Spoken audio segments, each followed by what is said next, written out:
Pangarap mo bang magkaroon ng scholarship dito sa Switzerland? Mga kaibigan, andito tayo sa Kuligin House der Universitat dito sa Basel at kapapanayamin po natin ang isang Pinoy na siya po ay nakakuha ng grant ng scholarship dito mismo sa Switzerland. Pero bago yan, kung bago sa aking channel, please don't forget to like, share, comment, and subscribe para updated ka sa mga upcoming videos natin. Tara mga kaibigan.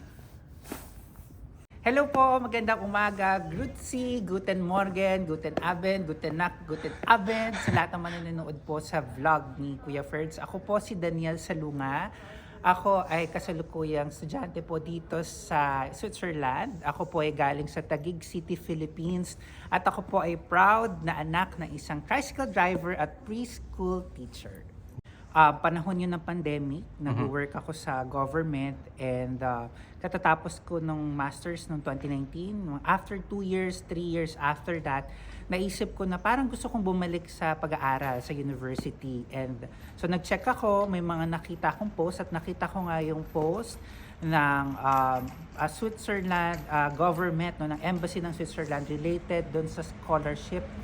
So nag-search tayo about dun sa scholarship and nakita natin, no? So nakita natin yung isang post ng embassy, I think, or sa YouTube ko nakita yung interview ni Doc Harvey Joy Liwanag na nakasama ko sa isang workshop sa Malaysia, isang training on responsible conduct of research. At doon minessage ko siya related dito sa scholarship na to kung paano ba, ganyan. No? So, nung tinanong ko siya, very willing at very happy naman si Kuya, si Doc Harvey, na nagsabi na, Dan, sige, pag-usapan natin, tutulungan kita, isabihin ko sa iyo kung paano yung proseso. Ready ka siguro ng proposal mo, ready mo yung CV mo, yung resume mo, ganyan. And finorward niya ito sa Swiss Tropical and Public Health Institute. A week after lang, nag-reply ulit si Doc Casper Weiss ng Swiss TPH and sabi niya na Harvey, may interested sa department nila, no, sa Swiss Center for International Health, related dun sa proposal na ginawa ko. At yun si Dr. Helen Preturk. At mula noon, tulong na tayo dun sa pagbuo ng research proposal natin para sa submission natin sa application natin sa Switzerland Government Excellence Scholarship. Teka, ano yung proposal na, anong content nun? Yung proposal natin, usually yung may mga nagtitesis sa atin dyan sa Pilipinas, as halos same content yon, no? Itong proposal meron siyang ano yung gusto mong topic, no? Ano yung topic o problema na gusto mong bigyan ng solusyon, at gagawin mo siya, no, na ano yung mga posibleng methods, no? Bakit yun? Bibigay mo yung context, ano yung mga gagawin mo doon sa pag-aaral na iniisip mo. Katulong, no, nung sabay nung pagkukonsulta mo doon sa mga university professor na kausap natin dito sa Switzerland.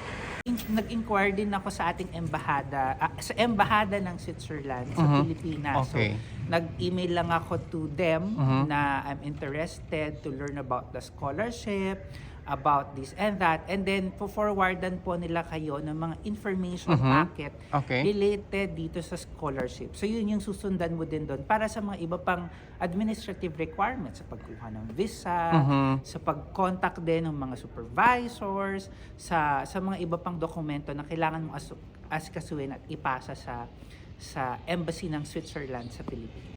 Itong scholarship bang ito, specifically, dapat ba may natapos ka muna? O ano itong scholarship na to? Masters or PhD or ano to? Okay, yung kinukuha ko kasing scholarship is PhD na siya. So, ang minimum requirement para dun sa PhD na scholarship, ay syempre kailangan may natapos ka na master's degree na related doon sa iyong PhD. Like yung sa akin po, ang bachelor's ko ay Nutrition with Culinary Arts sa Manila Titana Colleges. And then yung master's ko ay Master of Science in Public Health, major in Nutrition sa University of the Philippines, Manila. Wow. And then related yung Public Health kasi yung kinukuha ko pong PhD ngayon is PhD in Public Health and Epidemiology. So I think yung magandang suggestion doon sa mga nagbabalak, no, na i-fit nila syempre kung ano yung mga experience na nila, kung ano yung, doon sa mga PhD, gusto mag-PhD, yung masters din nila, doon sa kanilang maging PhD dito sa Switzerland. So, yun yung aking case. Okay. So wala itong edad. I think may age siya, pero kailangan siguro balikan. Pero I think hanggang 35 years old, yung kinukuha ng mga scholar. Hindi lang to sa Pilipinas, ha? Ito ay in-offer din sa mga iba't ibang bansa sa buong mundo. Oo, okay. Kasi noon, halimbawa mag-start ka ng college dito, walang ganun na scholarship? Yung college, I think iba siya, no? Different yung magiging application niya. Not sure kung merong available scholarship for bachelors. Pero ang ino-offer ng Switzerland government na scholarship sa Pilipinas, katulad sa Pilipinas, ay masters, PhD, saka yung tinatawag nilang research fellow. So yung masters, ang minimum requirement naman nun, syempre yung bachelor's degree mo, no po, and then syempre yung sa research fellow naman, depende yon, no? Pwedeng masters or pwedeng nagtapos ka rin ng PhD na gusto mong mag-aral or mag-exchange dito for a year. So 1 year yung program na yon. And then yung PhD naman, syempre, bago ka makapag-PhD, kailangan mo muna ng master's degree or medical doctor degree for those na mga medical doctors. Oh, sige. Isa-isahin na natin ngayon yung mga requirements, yung pagkasunod-sunod. Paano? Okay, mga requirements. Ano ba? Okay, so una muna yung mga administrative documents na kailangan nyo. Siyempre, kailangan niyo yung curriculum vitae nyo. So yung CV nyo naka-prepare, no? Yan, very important yan kasi doon nila tinitingnan din ano yung mga qualities nitong possible applicant natin or possible scholar natin sa Pilipinas. So tinitingnan yan ng specifically ng mga university professors o ng mga magiging supervisors mo dito sa Switzerland kasi tinitingnan nila kung may potential ba itong ating ano. So hindi lang academic, usually I think ang tinitingnan nila din nila yung leadership skills based dun sa curriculum vitae ng ating mga applicants natin. And then napaka-importante, so yon yung character mo, yung qualities mo as a PhD applicant. And then next naman is napaka-importante ng research proposal.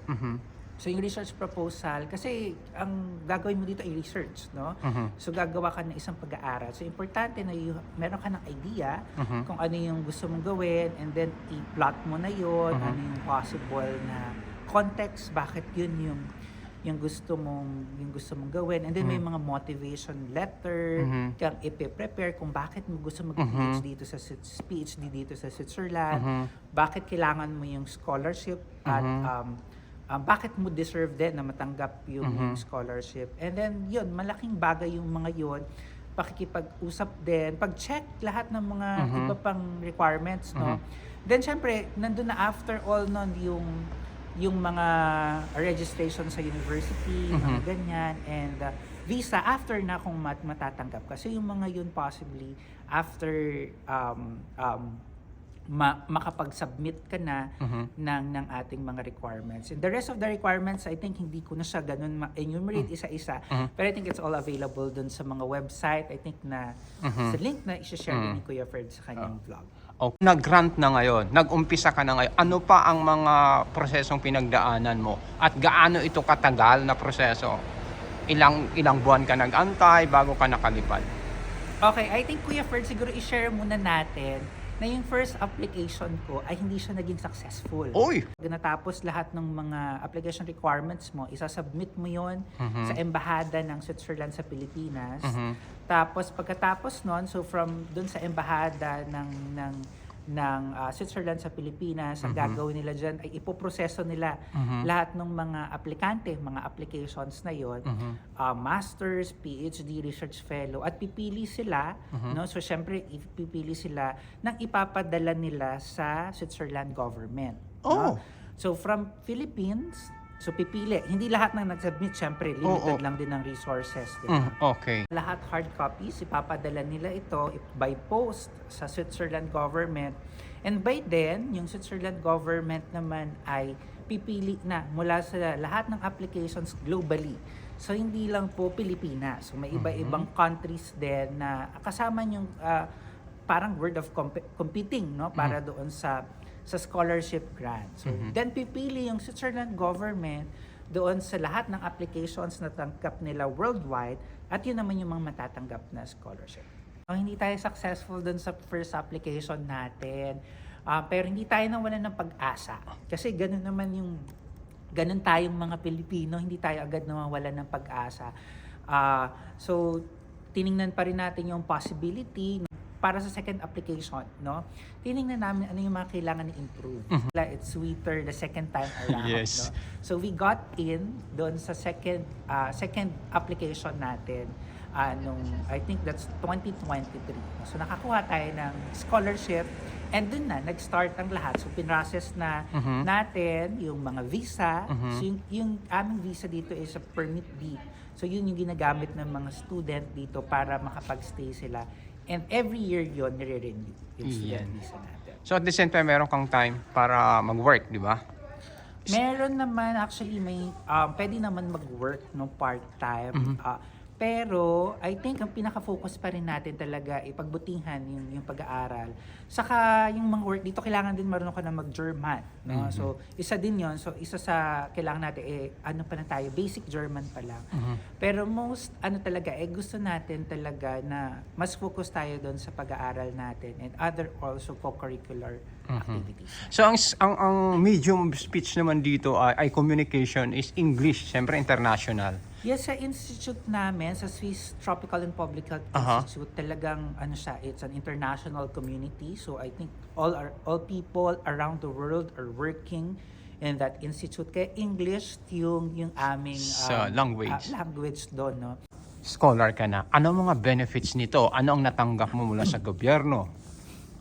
Okay, so bilang scholar, bilang Swiss Government Excellence Scholar, so may ma-receive ka na stipend or allowance or living allowance dito na sapat, no, para makapamuhay dito kasi mahal nga, di ba? It's the most expensive country in the world, no? So may ibibigay sa iyo yung Switzerland government na allowance, living allowance to cover everything that you will need. So yung pambayad ng renta, and siguro yun yung kailangan natin masabi na mahal po yung rent dito, no? Pambayad ng renta, pambili ng pagkain, pagbili din ng mga transportation ticket, which yun naman subsidized na ng institute namin, no? And then so bibigyan kanila ng living allowance para makapamuhay dito ng sapat. At sila ang magbabayad ng iyong health insurance kasi napaka-importante dito sa Switzerland yung health insurance. So hindi ka mabibigyan ng visa o ng permit kung wala kang mga health insurance. So sila yun magbabayad monthly, no? On top yun ng iyong scholarship. So hindi mo na iintindihan yung health insurance kasi sila ang mag-aasikaso. No? So I think sapat naman yung binibigay na allowance, no? Parang gusto mo magpadagdag. Sana, no? Kasi tumataas din yung mga bilihin. Pero I think napaka-importante.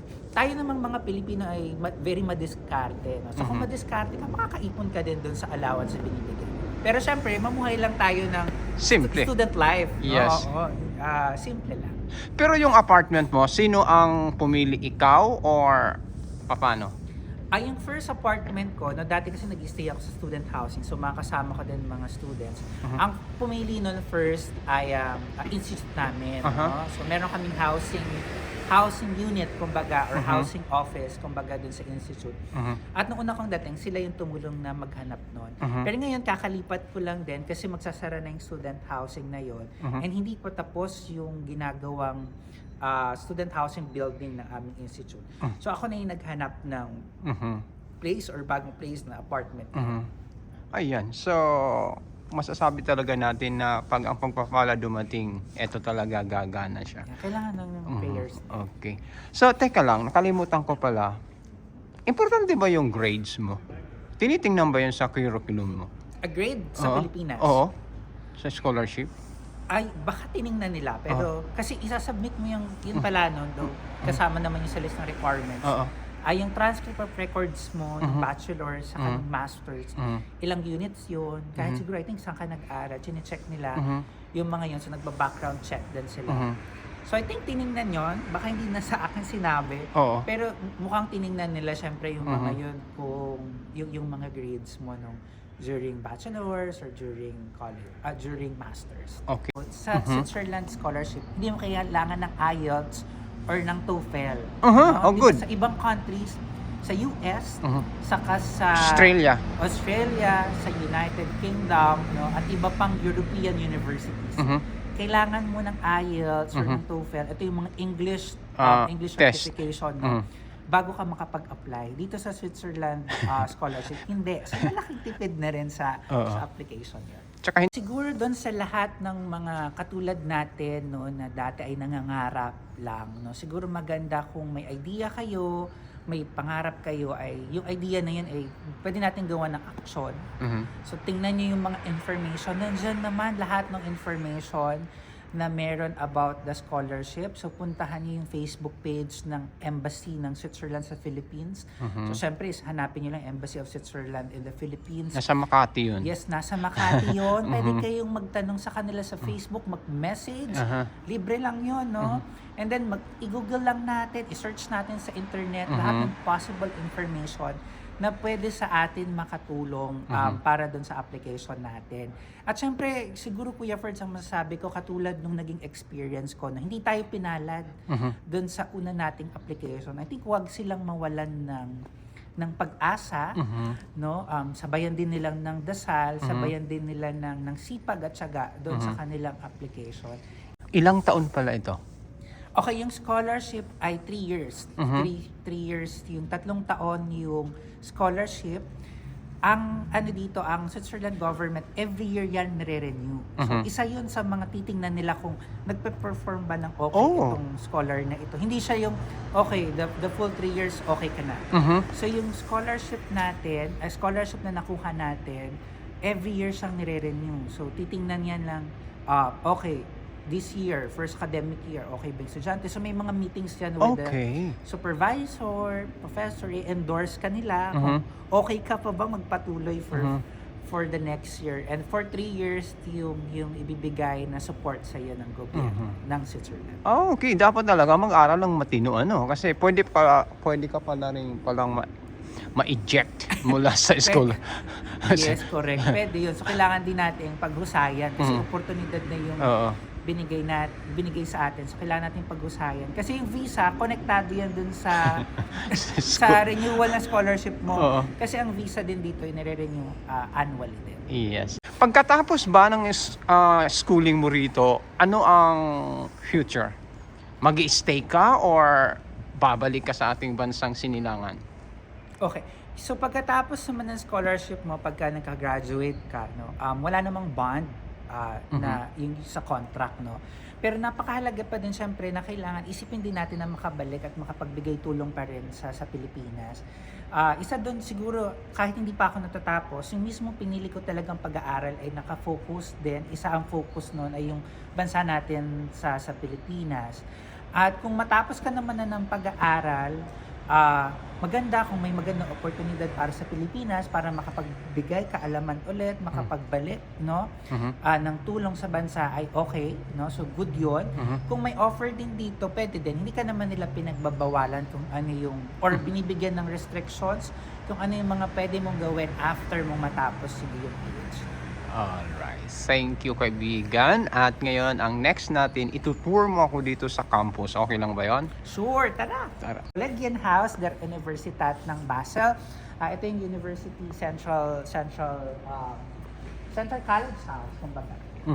So punta muna tayo dun sa statue. So kung sa UP merong oblation, meron din ditong statue.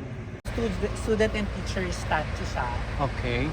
So diba, kumbaga kung nakikita nyo yung estudyante at yung professor or yung teacher niya ay ginaguide siya. Ito yung tayo. Administrative concerns mo, may mga classes din dito. May malaking hall din dito kung saan ginagawa yung mga seminars, mga symposium. So kung nakikita nyo yan, no, very arts. Artistic. Ito yung entrance ng university. closed lang siya ngayon, kaya hindi tayo makapasok dahil holiday. Dahil mag-New Year. Yung university marker. Etong plots na to, ay yung park na to. usually Wow! na Wow, every- plots ha? Plots, Peter's plots. Hindi, kasi German yun eh. So dito may ginagawa mga autumn fair, tapos mga Christmas market, di ba uso dito? Oo, nakita ko to na pumunta ko Tapos rito. meron dito pag Saturday, yung mga Pilipino na Ano ginagawa niya? estudyante at may na kailangan lang ng budget, no, may budget lang sila. Meron ditong flea market. So yung mga second-hand items, pwedeng mabili dito pag Saturday. Ay! Teka, habang tayo naglalakad, mayroon ka bang kasama mga Filipino pala rito? Na Yes, sa ano mo?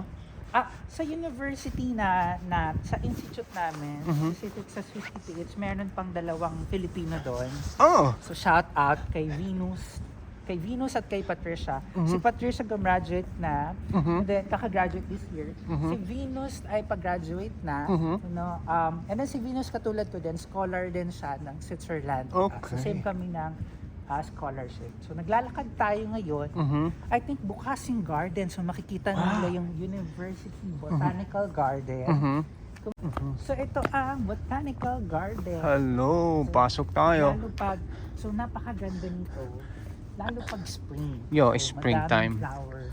Pwede dito mag-date, ano? Yeah, pwede dito. Ano, pwedeng mag-take? Date. Date. pwede. Kung may ka-date. Dito malamig. So super lamig kasi nagpo-frost yan. Yan. So ito yung Botanical Garden ng University of Kassel. Yan.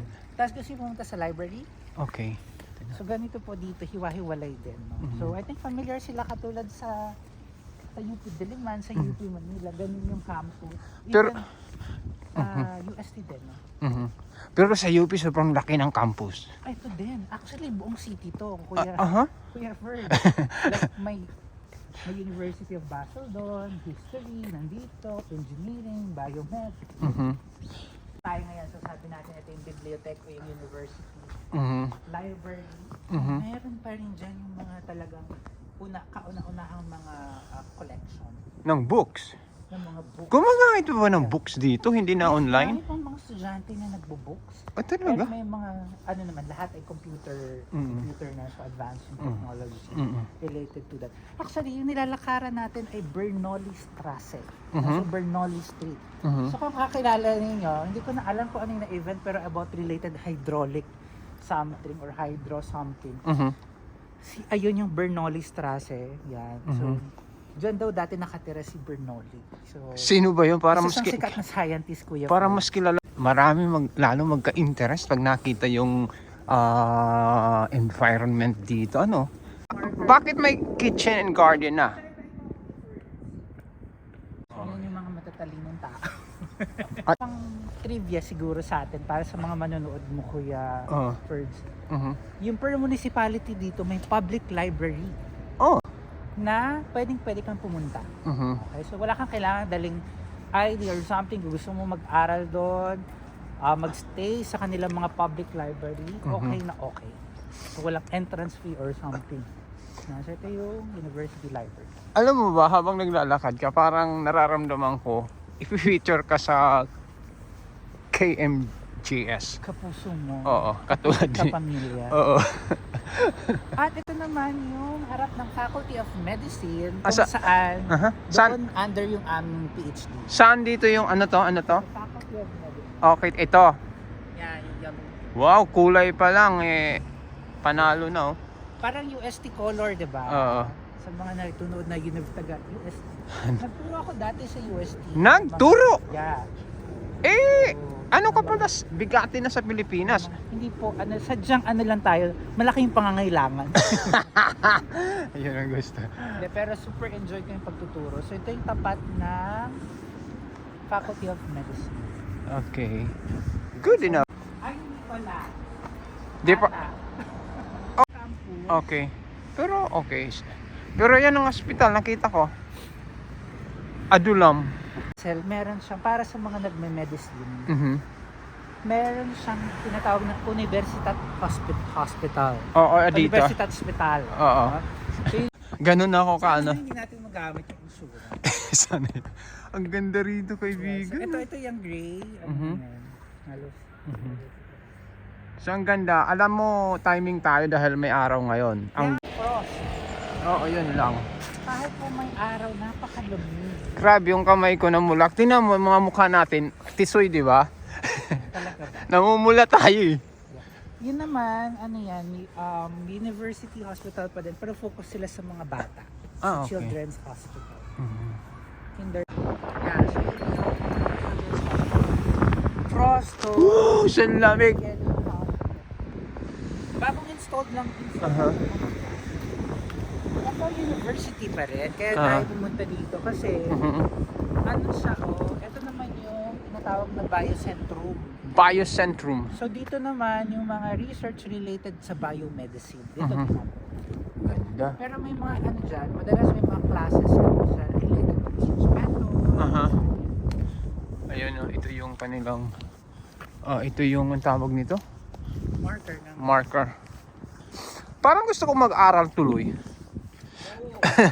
Kaso sasabihin nila, ano ka professor sa tanda mo yan? Hindi, wala namang age sa pag-aaral. As long as gusto.